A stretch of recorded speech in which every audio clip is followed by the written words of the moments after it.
ការបំបើដោះគឺជាមធ្យោបាយផ្ដល់អាហារតែមួយគត់ចំពោះទារកហើយទារកទៅនឹងកើតអាចប្រឈមនឹងការឆ្លក់ទឹកដោះប្រសិនបើការបំបើមិនបានត្រឹមត្រូវហើយអ្វីទៅគឺជាការឆ្លក់ទឹកដោះ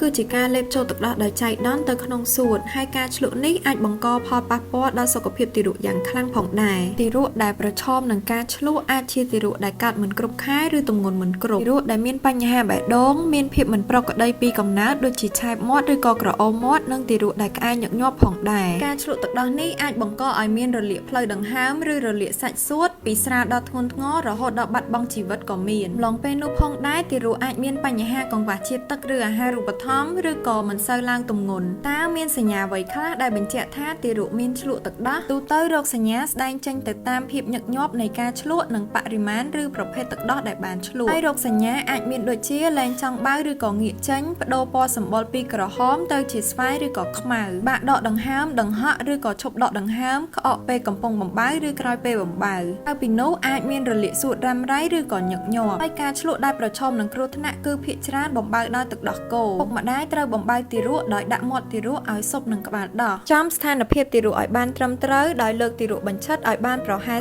30ដឺក្រេពីផ្ទៃរាបរាល់ពេលបំបើហើយក្រោយពេលបំបើលើកទារកផ្អោបលើខ្លួននឹងស្មាដោយអង្អែលខ្នងតិចៗឲ្យបានយ៉ាងតិច30ទៅ60នាទីមុននឹងដាក់ទារកឲ្យគេងលើផ្ទៃរាបស្មើឡើងវិញសិនបើទារកក្អែញញឹកញាប់សូមព្យាយាមបំបើទារកតិចៗតែញយដង